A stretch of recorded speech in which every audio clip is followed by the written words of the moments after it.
کہیں کہ ہمارا رب اللہ ہے، پھر اس پر جم جائیں، ان پر فرشتوں کا نزول ہوتا ہے، نہ کوئی غم کرو نہ خوف، خوشیاں مناؤ جنت کی جس کا تم سے وعدہ کیا گیا تھا۔ اللہ کی ربوبیت پر اطمینان جب انسان کو ہو جاتا ہے، میرا رب اللہ ہے، ربی اللہ، انسان کے لیے نہ کوئی کھٹکا، نہ کوئی خطرہ، نہ کوئی خوف، نہ کوئی حزن۔ جو کچھ ہو رہا ہے کس کے اذن سے ہو رہا ہے؟ اللہ کے اذن سے۔ اللہ کے اذن کے بغیر پتا تک نہیں ہلتا۔ یہ کوئی اندھا بہرا مادہ نہیں ہے جس سے مجھے کوئی خوف ہو۔ اندھا بھینسا چلا آ رہا ہو اس سے تو ڈرنے کا ہر انسان کو ڈرنا چاہیے، نہ معلوم کس کو ٹکر مار دے۔ لیکن نہیں، اس کائنات کو چلانے والا ایک سمیع و بصیر خدا ہے، وہ جو میرا دوست ہے، میرا ولی ہے۔ اللہ ولی الذین آمنوا یخرجہم من الظلمات الی النور۔ اللہ اہل ایمان کا ولی ہے، ساتھی ہے، پشت پناہ ہے، مددگار ہے، حمایتی ہے۔ بتائیے جسے یقین ہو جائے کہ اللہ میرا مددگار، اللہ میرا محافظ، اللہ میرا پشت پناہ، اللہ میرا حمایتی، اس کے لیے کوئی خوف ہوگا؟ اس سے کوئی ڈر ہوگا؟ میں مثال دیا کرتا ہوں ایک بہت سادہ، پنجاب کے دیہات کی۔ تو بڑا چودھری ہے اور کوئی غریب کسان ہے۔ اس غریب کسان کے جانوروں کو ہر وقت اندیشہ ہوگا چوری کا، کوئی میری بھینس کھول کر نہ لے جائے، کوئی میرا بیل کھول کر نہ لے جائے۔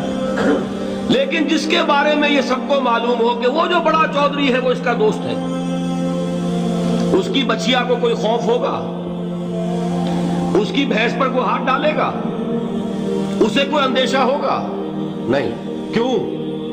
کہ وہ بڑا چودھری، بڑا اس کا یہاں کا سردار، جاگیردار، سب کو معلوم ہے وہ میرا دوست ہے، کوئی میرے خلاف اقدام نہیں کر سکتا۔ اس دنیا میں یہ چھوٹی سی بات اگر آپ کے دلی اطمینان اور سکون کا باعث بن سکتی ہے تو ذرا تصور کیجئے۔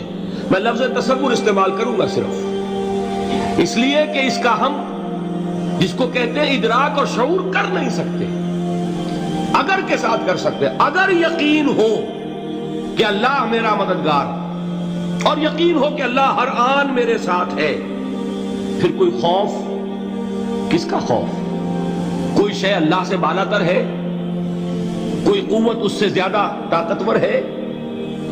کوئی اس کے ارادے کو بدلنے والا ہے؟ کوئی اس کی مشیت کے آڑے آنے والا ہے؟ یہی بات ہے جو حضور نے فرمائی۔ یہ ایمان کا حاصل ہے لب لباب،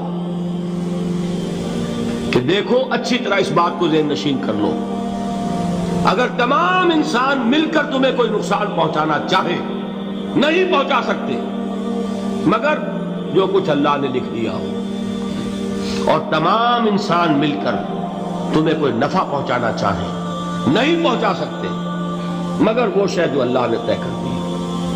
آپ پھر میں کہوں گا ذرا طاری کیجئے، اسے فرض کیجئے، اسے سوچئے۔ اگر اس حدیث پر ہمارا دل ٹھکا ہوا ہو تو کسی سے ڈر ہوگا؟ یہ مجھے نقصان نہ پہنچا دے، یہ میری رپورٹ خراب نہ کر دے، یہ میری انکریمنٹ نہ رکوا دے، یہ میرا یہ نہ بگاڑ دے، یہ میرا یہ نقصان نہ پہنچا دے۔ اس کا ڈر، اس کا ڈر، اس کا خوف، اس کی خوشامد، اس کے لیے جا کر طرح طرح سے اپنی عزت نفس کو ذلیل کروانا اس کے سامنے، یہ سب کچھ کیوں کرتا ہے انسان؟ جب سمجھتا ہے کہ اس کے ہاتھ میں میرا کوئی نفع ہے، اس کے ہاتھ میں میرے لیے کوئی ضرر ہے، یہ مجھے کوئی غضب پہنچا سکتا ہے، یہ مجھے کوئی نقصان پہنچا سکتا ہے، یہ میرا کوئی کام بنا سکتا ہے، یہ میری کوئی ضرورت پوری کر سکتا ہے۔ اسی کا نام شرک ہے۔ جہاں آپ نے یہ سمجھا کہ غیر اللہ کے اندر کوئی طاقت موجود ہے، وہی شرک ہے۔ بتوں سے تجھ کو امیدیں، خدا سے نومیدی، مجھے بتا تو صحیح اور کافری کیا ہے؟ شرک تو یہ ہے۔ جس پر بھی تمہیں یہ خیال ہے، کلمہ ہے یہ کلمہ سوم، لا حول ولا قوت الا باللہ، ذرا اس پر دل کو کبھی اگر آپ تصور کریں، پھر فرض کریں، دل ٹھک جائے اس پر، کوئی طاقت نہیں۔ یہی بات تھی جو شیخ عبد القادر جیلانی رحمۃ اللہ علیہ نے اپنی وصیت میں اپنے بچے سے کہی. 11ویں دینے والے ہیں، لیکن حضرت شیخ عبد القادر جیلانی کی وصیت اور تعلیمات کو کتنے لوگ ہیں تم جانتے ہو؟ یہ جن مقامات تک پہنچے ہیں وہ کس چیز کی بدولت پہنچے ہیں؟ انہوں نے جو پیغام دیا وہ کیا تھا؟ اے میرے بچے، جس طریقے سے قرآن مجید میں حضرت لقمان کی نصیحتیں جو ہے نقل کر دی گئی ہیں، میں یہ عرض کروں گا بالفرض اگر قرآن حضرت عبد القادر جیلانی کے بعد نازل ہوا ہوتا تو شیخ عبد القادر کی یہ نصیحتیں بھی قرآن میں درج ہوتی. اتنی اونچی نصیحتیں ہیں. اے میرے بچے، اس حقیقت کو ذہن نشین کر لے، لا فاعل فی الحقیقت ولا مؤثر الا اللہ. اس کائنات میں نہ کوئی فاعل حقیقی ہے نہ مؤثر حقیقی ہے سوائے اللہ. کسی شے میں کوئی تاثیر نہیں اگر اللہ نہ چاہے. آگ جلا نہیں سکتی اگر اللہ نہ چاہے. پانی ڈبو نہیں سکتا اگر اللہ نہ چاہے. زہر ہلاک نہیں کر سکتا اگر اللہ نہ چاہے. کوئی چیز فائدہ نہیں پہنچا سکتی اگر اللہ نہ چاہے. تو در در پہ کیوں سر جھکاتے ہو؟ در در پر کیوں جبیں سائی کرتے ہو؟ سب کے سامنے کیوں ہاتھ پھیلاتے ہو؟ ایک اللہ سے مانگو. ایک اللہ کے سامنے زمین پر اپنی جبین رکھو. لا فاعل فی الحقیقت ولا مؤثر الا اللہ. نظر آتا ہے ہمیں کہ پانی پیاس بجھا دیتا ہے. پیاس بجھانے کی صلاحیت پانی میں نہیں ہے، اللہ کے اذن سے. کھانا بھوک مٹا دیتا ہے، بھوک مٹانے کی صلاحیت کھانے میں نہیں ہے، اذن رب میں. دیکھیے یہی یقین تھا. حضرت موسیٰ علیہ السلام کا واقعہ یاد کیجئے. سامنے سمندر آ گیا ہے، قوم دیکھتی ہے پیچھے کہ گرد و غبار کا طوفان ہے. معلوم ہوا کہ فرعون اپنے لشکر سمیت آ گیا. لشکر جب چلتا تھا تیز رفتاری کے ساتھ تو گرد و غبار کا جو طوفان اٹھتا تھا اس کا تصور کیجئے. اور لمحہ بلمحہ وہ قریب آ رہا ہے.